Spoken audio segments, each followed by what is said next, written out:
So I'm pretty tired today. We decided when we first started Nomics that we just weren't going to build a marketing team, and we weren't going to hire admins or directors of operations. And it's for a bunch of reasons, but I see a lot of really bloated organizations, especially in the blockchain space. I see organizations that have like a COO and a finance person and this person and that person, and they'll have like a bunch of analysts, a marketing person, a PR firm. It'll be like a 15 or 20 person organization, and there'll be like 3 or 4 developers or engineers. And man, I just think that's a lot of bloat, especially considering that winter is coming, or arguably is here.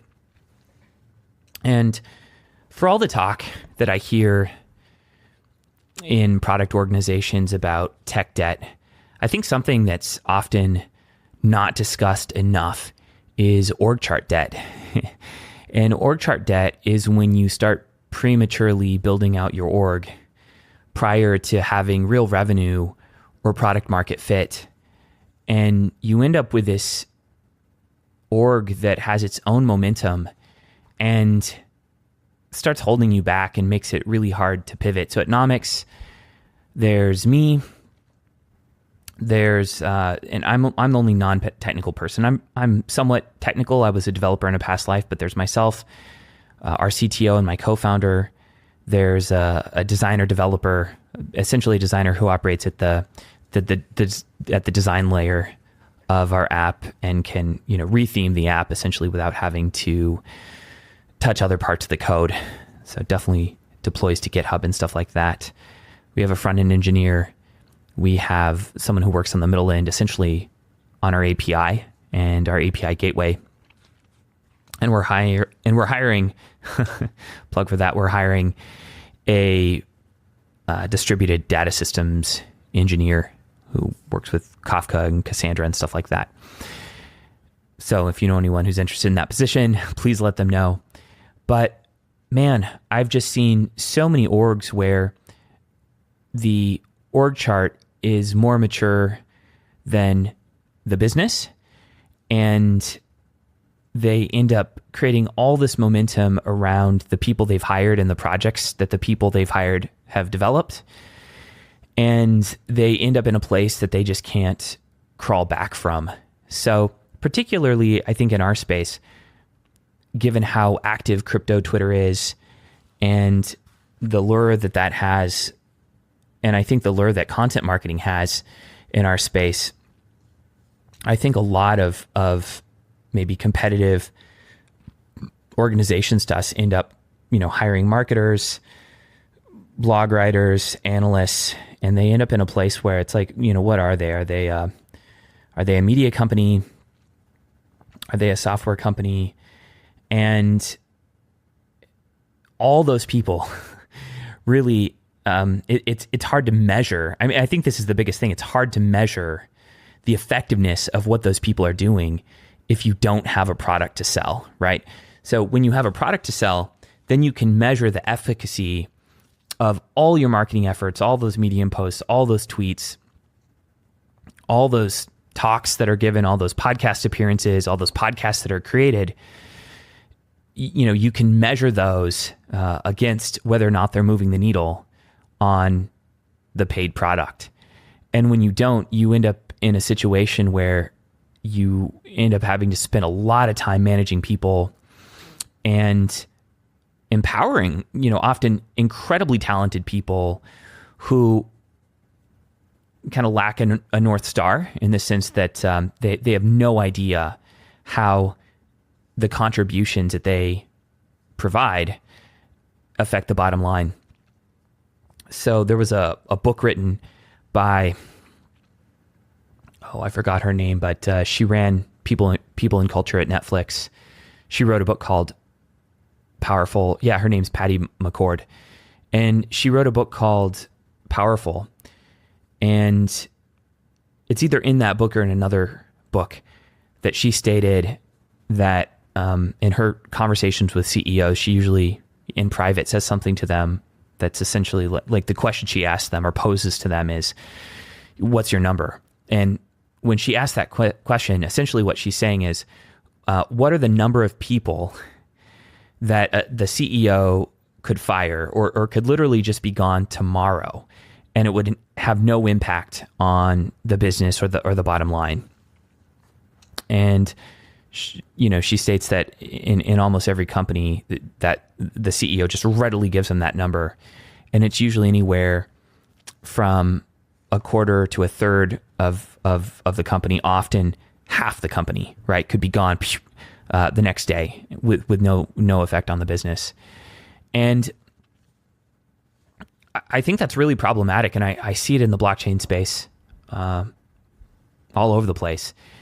And it's really difficult. Like when you have tech debt, it might be a long time, but before I'll start all over. When you have tech debt and you're addressing it, the negative results are often that you have a bunch of engineering time that's going to things that the customers never see, right? Other than that the app doesn't break, right?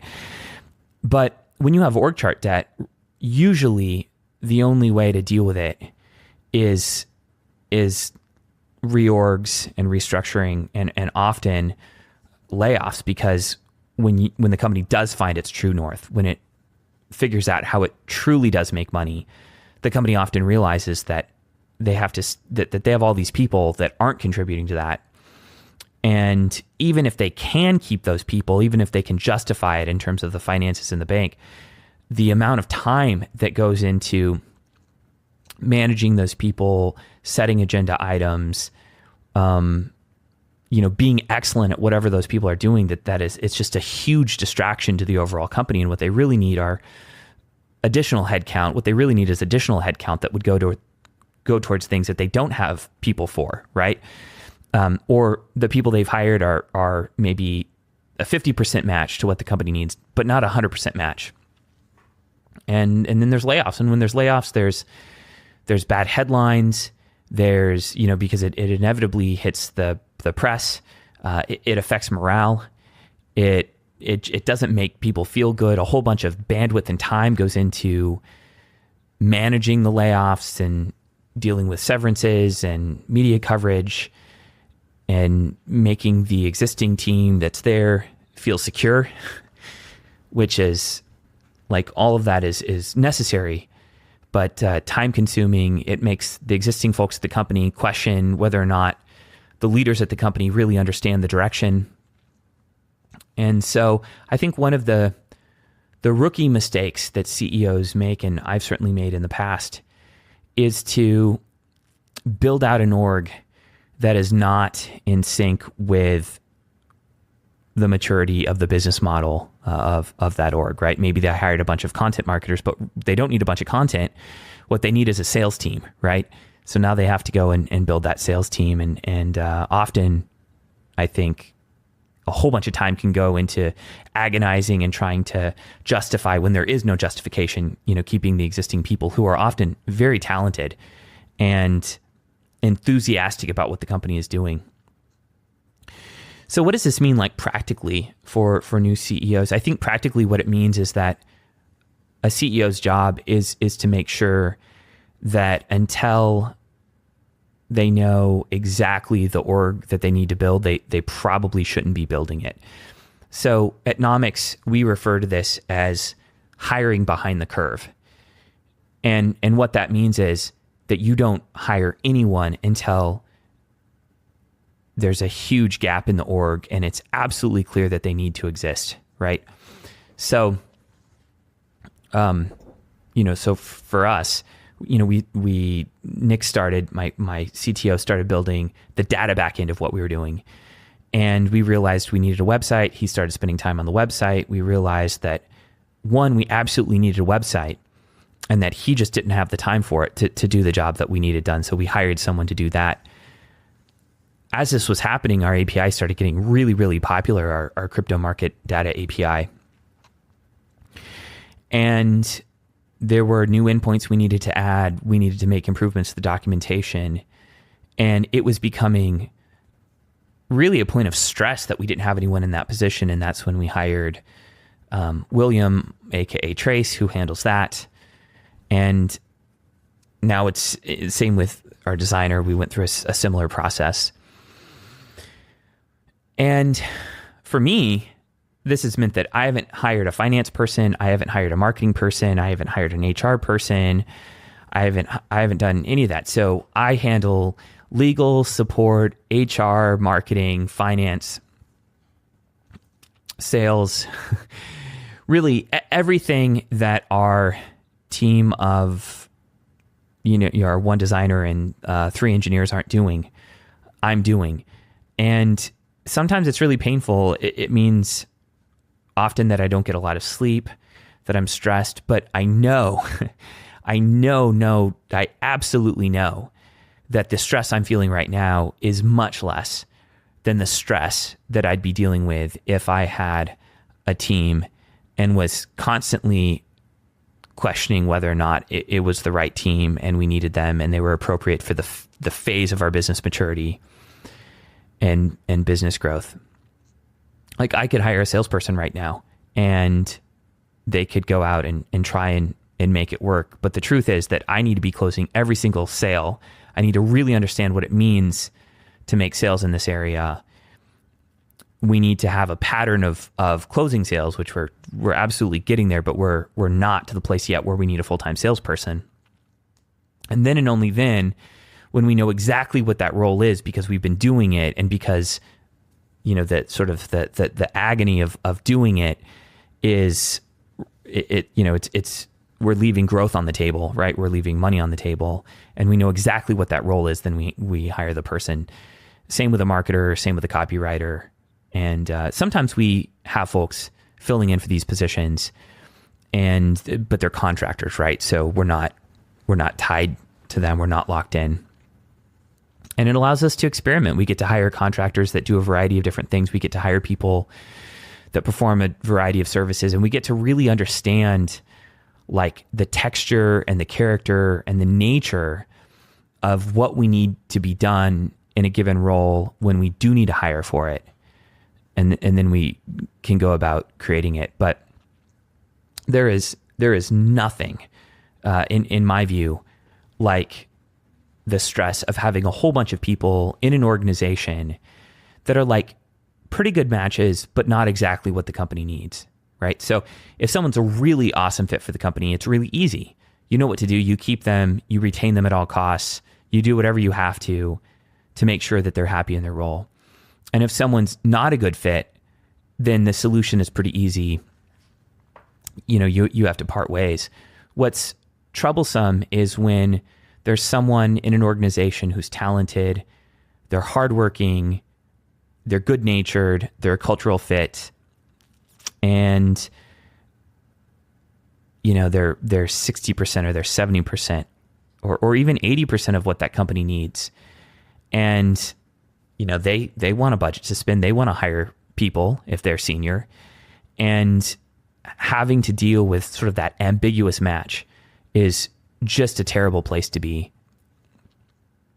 So I think in light of where the cryptocurrency space is, I would really encourage more teams to not build out orgs as fast as they think they should, right? Because that's the message, right? That's what you're told is you raise a bunch of money and you hire as many damn people as you possibly can. You grow fast, you break things.